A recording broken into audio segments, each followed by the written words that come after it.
Welcome back. This is Sunday edition. Let's go to that issue that is affecting every household in this country in one way or the other. Now, countrywide protests over the implementation of the 16% value-added tax on petroleum products have seen the National Treasury Cabinet Secretary, the Attorney General, and the leadership of the National Assembly, led by Speaker Justin Muturi, hold a highly guarded, closed-door meeting at Parliament building. This is on Thursday. Concerns being raised that implementation of the punitive tax measures may lead to high cost of living and high inflation levels as consumers are forced to carry the tax burden. There was more confusion when the High Court in Bungoma suspended implementation of the controversial fuel levy 2 days after Nairobi High Court declined to issue similar orders.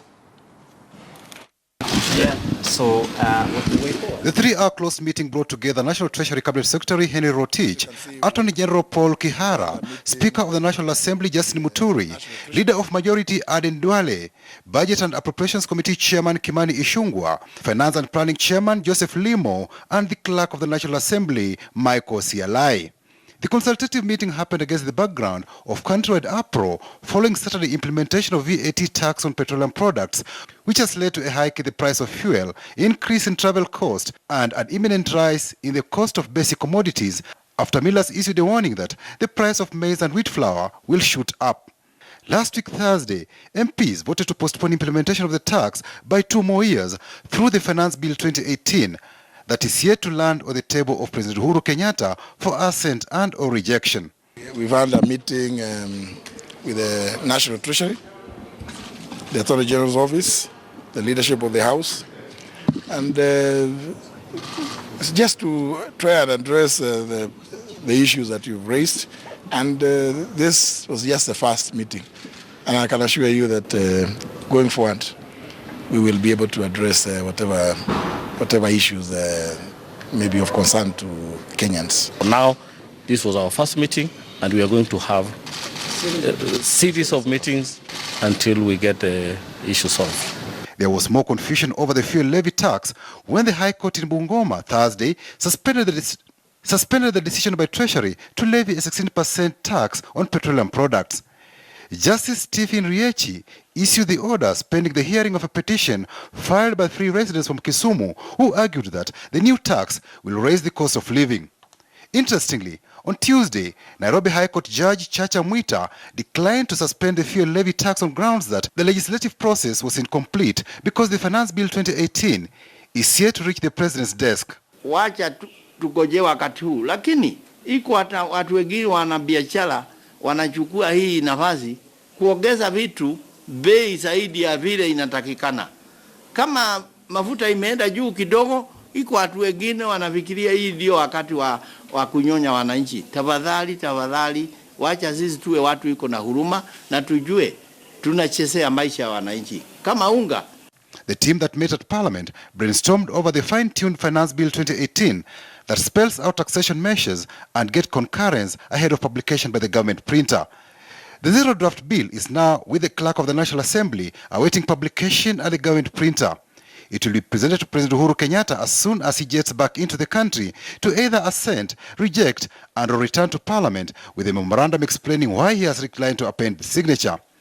Should Kenyatta sign the bill, it will become operational the first week of October and push implementation of the controversial fuel levy to September 1st, 2020. Patrick Amimo, KTN News. All right, the latest on this is the fact that there is a meeting that is planned for tomorrow between the leadership of Parliament and Treasury technocrats to try and see if this can be resolved. That is a 16% tax, value-added tax on petroleum products. Let me begin with you, Dismas. Is there anything to talk about, or is what needs to be done very clear for you? Well, in my view, there is nothing to write home, because we've known along that this piece of legislation was coming, and one wonders why the leaders want to have a meeting today, and the train has already left the station. In my view, that's a very strong statement of a crisis in leadership. I mean, Rotich comes out of a meeting, and all he can tell Kenyans that we've just come from a meeting. Everybody knows they've been having a meeting. Kenyans do not care whether you were in a meeting or not. They want to see the substantive issues addressed. And these are common characteristics of all failing cabinet secretaries. They address color instead of addressing substance. What Kenyans wanted to know from that crisis meeting is the next way forward. But telling us that we've had a meeting and we are going to have a series of meetings is a waste of time. It's making us yawn. But going to the philosophical question about the value-added tax on petroleum products, accountants and economists would ask you, what value has been added to that oil when it lands in Mombasa? Because we do not refine our own oil in Kenya. It lands in Mombasa as a finished product, and then it comes all the way to Nairobi. So why in the first instance do you actually want to tax? Why do you, there's no value addition. So that one looks like an oxymoron, that you want a value-added tax, and in fact no value has been added. And then number two, the substantive cabinet secretary for Treasury is actually President Uhuru Kenyatta. And instead of people asking Rotich what he's doing, people should be asking Kenyatta questions, because he's the substantive minister for finance. There's no way Rotich should do anything under the sun without instructions. And we go back and ask ourselves, how's Rotich been running the National Treasury? We've said times above number that he's displayed a lot of failures in the way he's been managing the economy. Over the last 6 years, people have been crying. And for the longest time, everybody has been saying that the economy is doing very well, especially people who sit in the Jubilee corner. They've been saying the economy is doing very well, there are positive indicators, but look at what is happening right now. And when you speak to subject matter experts, they tell you we are going to be in a crisis. For instance, right now, out of all the banking business in Kenya, 80% goes to the national government, meaning that the private sector in Kenya have been kicked out. They've been told that we have 20% only to deal with. And this one makes the banking sector lazy. That we've been unable to run our economy, that the National Assembly that has got a leadership responsibility has been dead asleep. The Treasury has been dead asleep. We have now to go all the way to Washington, D.C. and look for some experts from the IMF to come and run our economy. It's a very sad state of affairs. Right. And in my view, because of the acts of omission and commission of Rotich, we've lost our sovereignty as an economy. There are, I mean, out of all the 45 million Kenyans, there's nobody who can come up and tell us this is the way we are going to run our economy. We have to go to IMF. Out of all the fellas in Jubilee, including my friend Antonia, there's nobody in Jubilee who can tell us how to run our economy. Now, instead of becoming a working nation, what Kibaki left for us, we are now becoming a begging nation. All right. Mark, the blame going to parliamentary leadership of the executive. Where has the president been in this? Let's start here. It's an oxymoron in this country to talk about parliamentary leadership when they're reacting to situations. I don't know what they're leading, maybe themselves and their 10,000 shilling bribes. So there's no parliamentary leadership to speak of. The president, where is he? Let's be very, very clear. That first and foremost... He's in Dubai. Well, he's in Dubai physically. But this is what I mean. This country, given the amount of debt that we have, given the expense that we've put on ourselves based on our constitution, cannot afford to run the way it has been running. The fact of the matter is we are too corrupt, we budget too lazily, and three, there are no austerity measures ever in this country. Our budgets increase by 15% every year, no matter which department it is, including Nyayo T-zones. As a parastatal, when you look at its budget, it increases with 15%.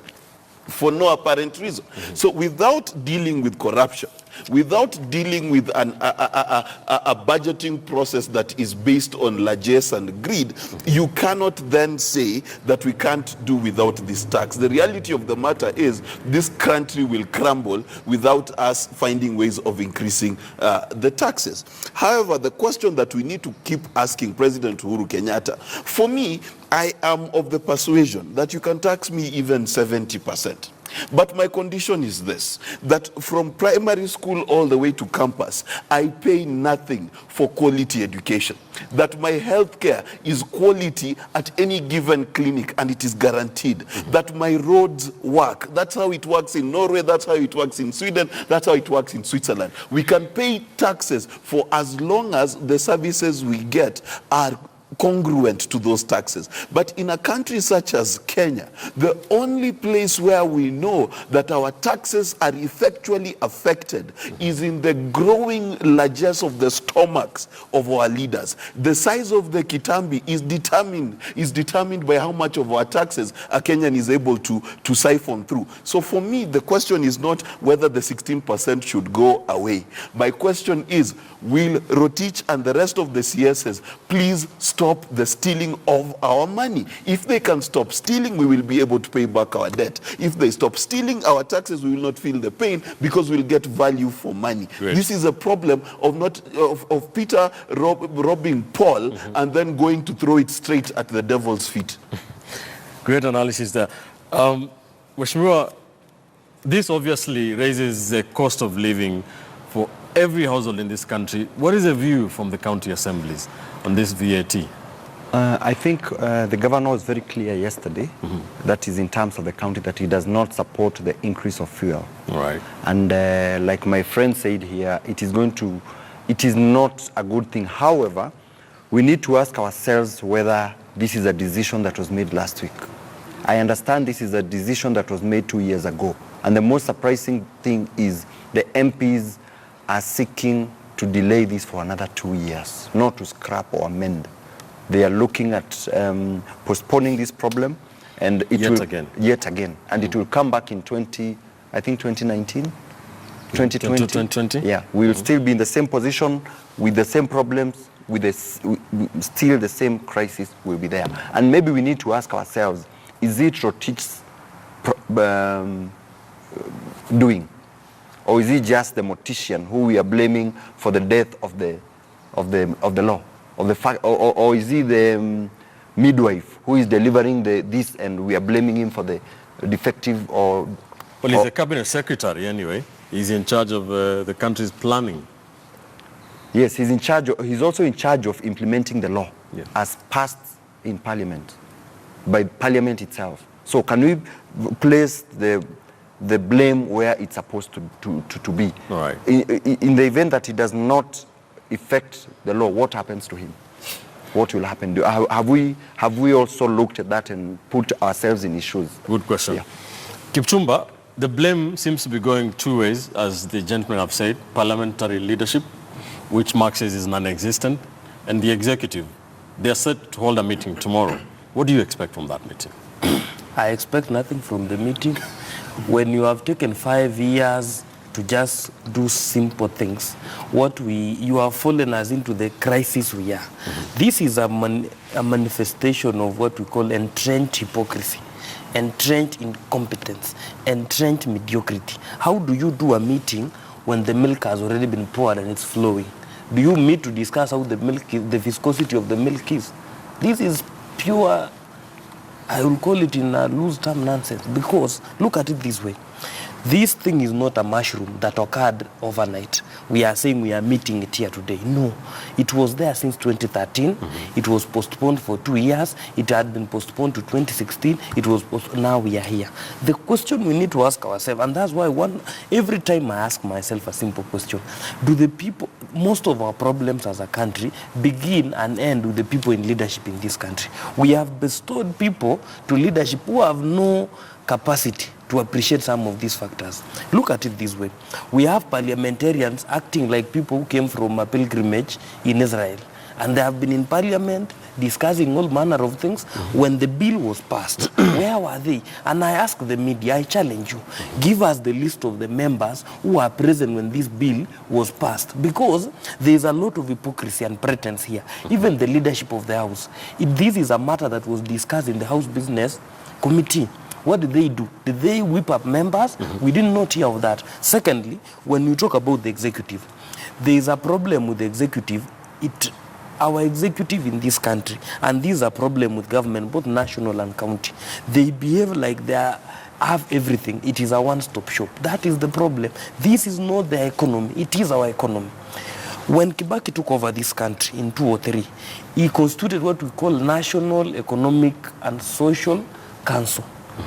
What happened to that thing? The problem with what we have now is that we have people running a country with very linear fiscal ideas. That is what has caused us to this. To the question that we have no think tank in Treasury, which helps the economic caucus of this country, so that we can come up with ideas that, one, take into consideration the normal Kenyan.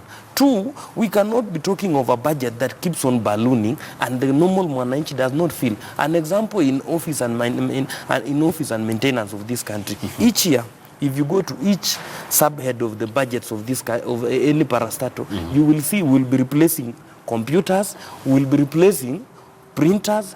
But you ask yourself, in your office in a normal day, you use a printer minimum 4 years. Why will government be replacing a printer each day?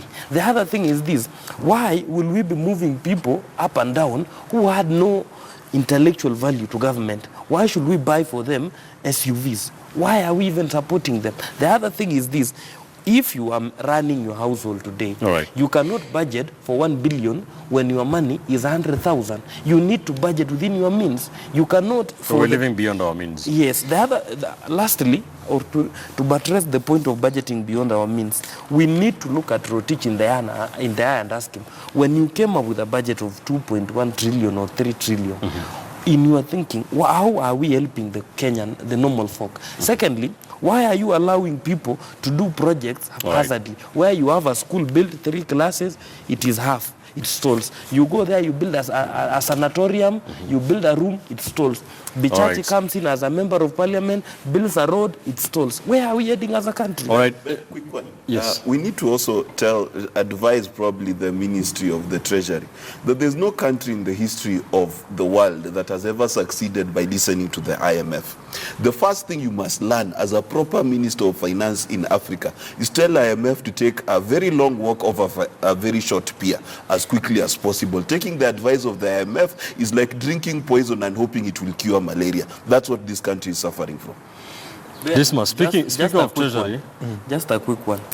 If today you are to go to the bank, the bank gives you a loan, and you start listening to the advice of the bank, the only thing you will be doing, you will be helping that bank make profits. IMF is a bank. We cannot subject Kenya to a bank.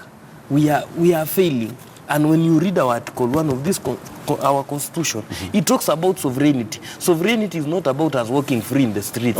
It's about our thinking we are free. So then, who is Dismas? Who is dropping the ball at Treasury? And also, Mheshimiwa did raise a point about he's just implementing policy and laws passed by Parliament. Several people have dropped the ball. Number one, the Jubilee Party leadership. I'm not aware where there's been a Jubilee Parliamentary group meeting to go through these fiscal and monetary issues, so that when the members go to the National Assembly or the Senate, they're actually discussing from a position of knowledge. Kipchumba talks about subject matter experts. I'm not sure whether such subject matter experts have been invited to a Jubilee Parliamentary group meeting to discuss these issues. And the buck stops with President Uhuru Kenyatta. For the longest time, we've been saying that there's a very high probability that Rotich doesn't have the intellectual capacity nor infrastructure to run our Kenya's economy. So we're supposed to fire Rotich, because Rotich on his own motion, he cannot wake up one day in the morning and he says, I want to go home. So the buck actually stops with the Jubilee Parliamentary Group. For some reason, they've not deemed it fit to have a meeting, and then also their party leader. But moving so that we're able to make progress, instead of being morticians, as Anton has indicated, let's look at our budget. Our budget, as again Bichacha has indicated, the fellow from Bungoma, that every year you had 15%, next year 15%, next year 15%. I know a number of county ministers responsible for finance who've rejected a number of budgets because the fellows who are preparing the budgets are very lazy. They score an A in being lazy. So what would they do? They take last year's budget with a nice calculator, and then they just add 15%. Why can't we go back to zero-based budgeting so that accounting officers are in fact accounting officers? If you go back to zero-based budgeting, then you are telling us you want to buy 4 printers. We'll ask you, what happened to the printers that we bought last year? Majority of our accounting officers, the interest is just to sign some vouchers, they get some per diems, they go back home. If you ask a normal accounting officer today whether he actually knows what is happening in the ministry, they do not know. But the elephant in the room is corruption. How about we reduce corruption by 16%? Our budget is 3 trillion. If we are able to get only 16% from that corruption, then we'll be able to make progress. And the last point, has Rotich ever had time for cabinet ministers who've served before him? For instance, has he taken the opportunity to go and look for Mzee Mwai Kibaki and ask him, how did you manage this crisis? Has he looked for Musalia Mudavadi? Has he looked for people who actually understand this subject? The probability is no. Why? is cushioned from the effects of his decision. Because I understand he runs around in top of the range vehicles, and when he leaves the treasury, he goes home, maybe has a single malt whiskey. He doesn't know what is affecting Kenyans.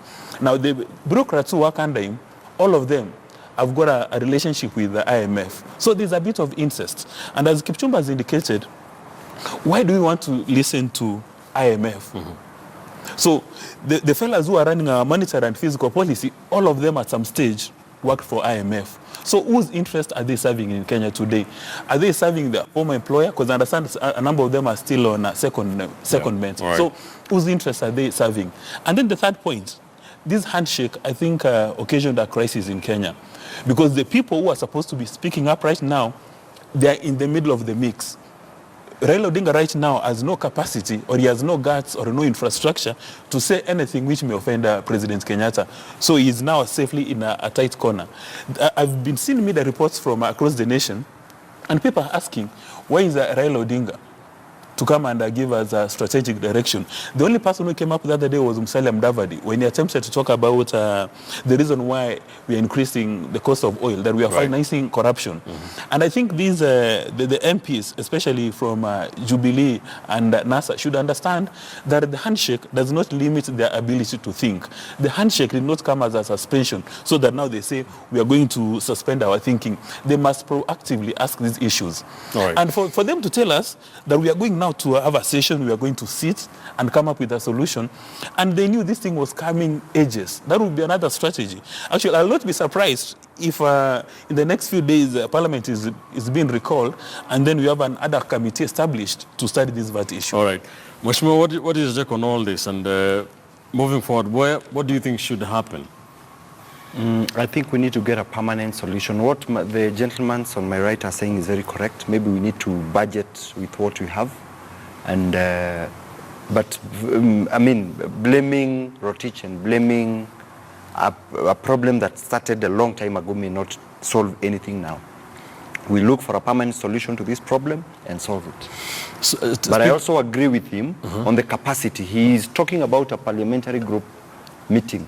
I don't know whether we have questioned the capacity of our leaders, whether we vet them properly for them to be able to understand the things that he's talking about or the things that are coming today. Or are they also consumers of effects like we are doing and going into a petrol station and finding that petrol is 127 shillings today?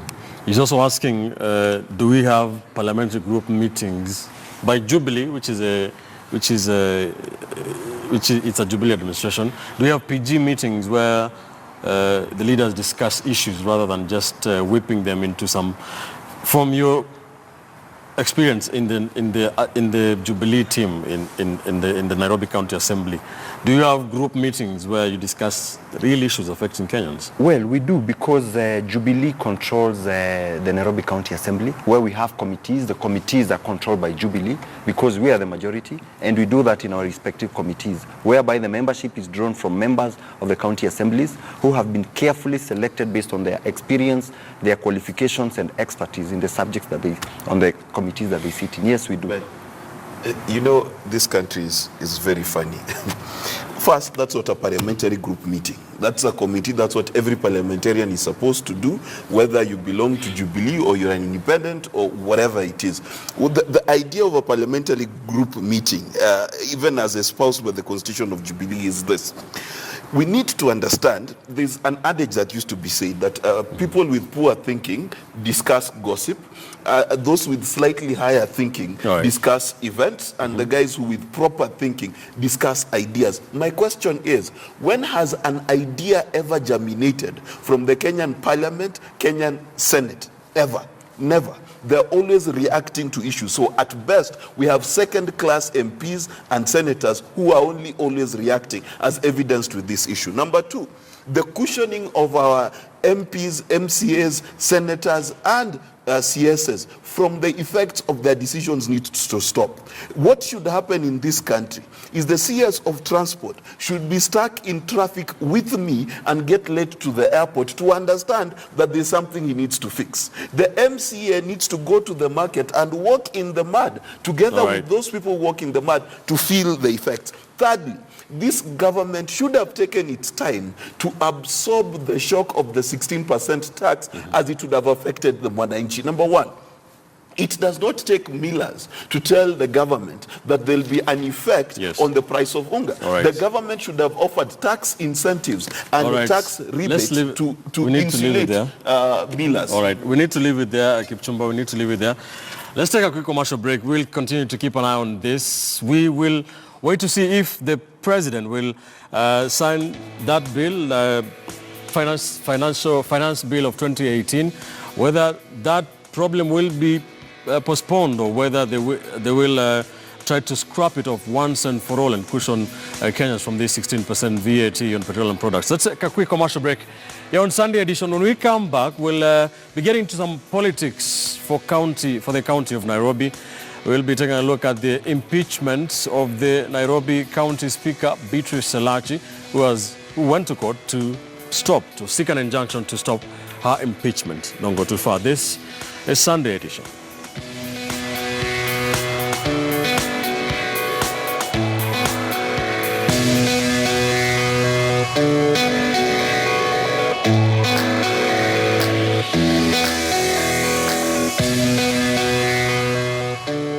It is no longer a matter of contention that Kenyans rank among the most heavily taxed people in the world. Tragically, while governments throughout the world tax their citizens for development and service delivery, Kenya imposes so as to pay for corruption. Over the past 6 years, the national debt has more than tripled to 5.1 trillion Kenya shillings. There is, however, very little to show of what this borrowing has been put to.